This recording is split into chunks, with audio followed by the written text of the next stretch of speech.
The easiest way for me to explain hurdles is actually to give you a scenario. Okay, so imagine you're going to go on a trip, right? A long trip. Maybe it's about 8-hour or 10-hour flight, right? It's a long flight, and you've got 5 bags to check in. How many bags? 5 bags to check in. You check in the bags and you get on the flight, right? Now, just imagine the flight was actually the worst flight you ever had, right? There was air pockets, there was turbulence, there was crying babies, vomiting, people vomiting beside you. You could not sleep and you were fearful for your life that the plane is going to crash, okay? But somehow the plane landed and you got off the plane, and now you're tired, you're cranky because you didn't sleep, and you need to, you want to get to your hotel room as fast as possible. You go to claim your baggage, and one by one your bags start coming, okay? One by one your bags start coming. Bag 1, bag 2, bag 3, bag 4. Bag 5 is not there. So you wait 5 minutes, you wait 10 minutes, right? And the bag is not there. Now you're really tired and you're thinking, should I go to the hotel or should I stay here and wait for my bag, right? So that's the question I would ask you. Are you going to go to the hotel and just forget about that bag? Or are you going to stay like, heck, no, this is my bag and I'm not leaving this airport until I get all 5 bags, or I go and make a complaint at the airline office and make sure I get compensated for it, right? So chances are, if you are like me and just about everyone else that I asked this question, everybody will stay to collect their bag, right? They will not want to go to the hotel with just 4 bags. Even though they're tired, they don't mind being tired and they will still wait. Now imagine these 5 bags, right? These 5 bags are like the 5 hurdles inside your customer's head, right? There are 5 hurdles that you need to cross. You need to cross over. And even if one, let alone more than one, even if one of them is not answered, there are 5 questions they may have. And if just one of those questions is not answered, you will not make the sale. All right, you will not make the sale. Okay, let's go into hurdle number 1. So hurdle number 1 is actually you. That's right, you as a salesperson, you as the speaker, you as the communicator, you as the ambassador for your product or your brand or whatever, right? You. And there must be some kind of chemistry. There must be some kind of rapport when they see you on screen, when they hear your voice, when they hear about your experiences, when they hear about your background. There must be some connection, right? They must not be turned off by you. Because if they're turned off by you, all the other hurdles doesn't make a difference, because you're just gonna not want to deal with your product, yourself, or whatever else around it is. Okay, that's hurdle number 1. Now, if you cross hurdle number 1, you have now hurdle number 2, which is your company. For example, your brand. Okay, the brand of your company. Is it a good brand? Does it have a bad reputation, right? And if your reputation of your brand is good and your company is good, maybe you're small, maybe you're big, right? Big company, small company, who knows, right? But if you're a small company especially, then they want to know who your partners are. Are you partnered with Microsoft? Or are you partnered with a no-name company?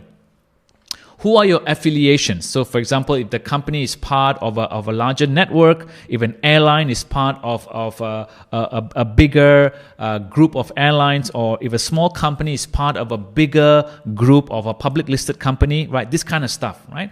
And sometimes even if you're, for example, if it's in the old days, right, when there were family run businesses, they will actually even see like who is your father or who is your mother, right? They want to know like the affiliations, and if the affiliations are good, then they want to know more, right? So what I'm trying to say here is that your company, people you're associated with, your employer, your business partners, even the country you're from, many things can actually maybe turn people off or turn people on, right? Depending on how you project it and how you deal with it, right? So assuming you hit hurdle number 1 and it's fine, and hurdle number 2 is also good, then you've got hurdle number 3, which is the actual product you're trying to sell, right?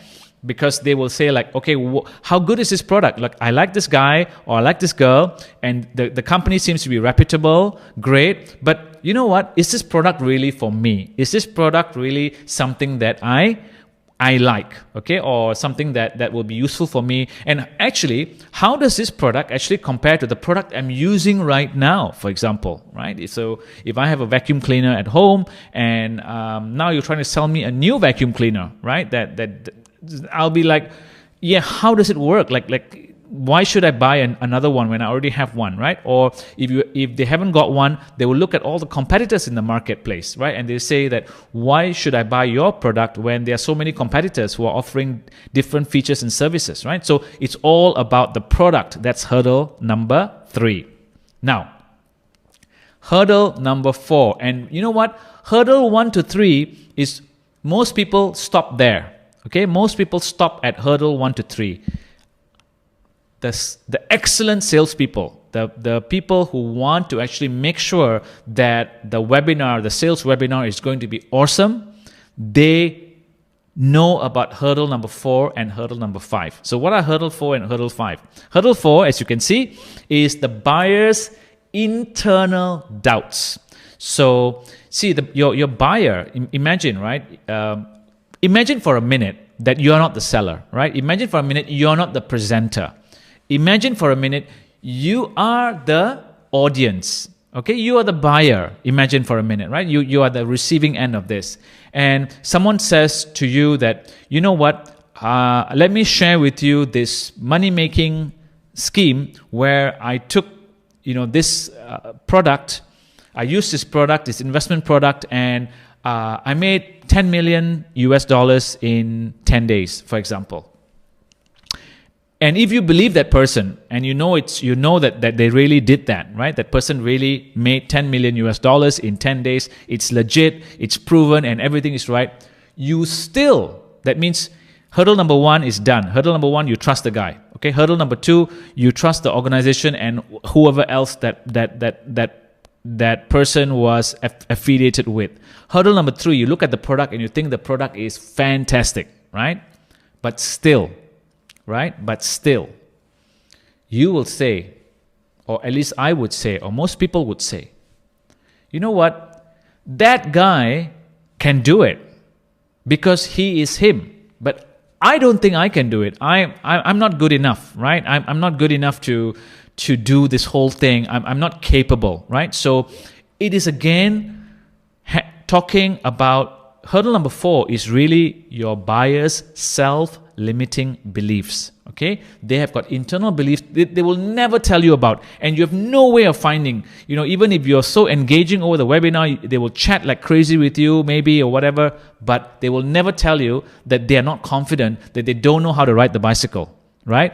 They want to buy the bicycle, they think it's shiny and new, but they're afraid that they might not be able to ride the bicycle. They don't know how to learn how to ride the bicycle. They're not confident, for example, right? So it's buyer's internal doubts. Now, assuming you can even overcome hurdle number 4, which is the buyer's internal doubts, there is one more doubt that will stop everything in its tracks, just like the 5 bags, right? 5 bags, bag 1, bag 2, bag 3, bag 4. This is now we are in hurdle 4, okay? If you don't handle number 5, there's no sale. Okay, the sale will not happen. The sale will only happen when all 5 hurdles have been crossed. And hurdle number 5 is the buyer's external doubts. Okay, this, for example, is very different from the buyer's internal doubts. So the buyer's internal doubts is all about himself or herself, right? All about like, I can't do it, or I'm not capable enough. I don't think this is right for me. I know I want to do it, but I don't think I'm capable, right? That's buyer's internal doubts. Now, the external doubts are different because it is related to the situation the buyer is in right now. So, for example, if they are if you're trying to sell something to a guy, maybe he might say, "Oh no, I love it, but you know what? I don't think my wife will like this at all," right? So he has a doubt that his wife will appreciate it, and if he actually buys it, he will get into a conflict with his wife because he knows she may, or not he knows, but he suspects that she may not like it, right? So, or for example, if you are selling a B2B product and in a B2B webinar and you're trying to pitch something in a company, right? So the HR person who maybe is in the audience and you're trying to target HR people, they might be very interested, right? And they may think that they can run this particular product. For example, it's a software, a HR software, people management software, right? They might think that it's great for the company, but you know what? They'll think, "Oh no, I don't think my CFO is going to like this product. I don't think I will be, I'll be seen as stupid, or I will be seen as people will laugh at me, or they will shoot my idea down." So you know what? It sounds great. Hurdle number 1, number 2, number 3, number 4 is done. And then hurdle number 5 gets you stuck. You cannot make the sale. You cannot go forward anymore towards the sale. So my webinar formula, right? The storytelling formula covers all 5 hurdles. Okay. And this is the most complete system that will actually take you from 0 to hero. Okay, that's the most complete system, because most salespeople, they stop at hurdle 1, 2, and 3, and that's it, right? They stop at hurdle 3 because they think, heck, you like me, you like my company has got a good brand, we've got reputation and credibility, and the product is great. So what's the problem? You should buy, right? And they bang their head against the wall, and they keep following up with the customer and trying to pester the customer to buy on something that they don't understand, that it is nothing to do with them, it's nothing to do with their product, it's nothing to do with their company. It's all to do with what the buyer is going through inside the buyer's head, right? Inside the buyer's family, or the buyer's company, or the buyer's external situation that they are in. Right? So very important. Hurdle 1, 2, 3, 4, 5 needs to be covered before the sale happens.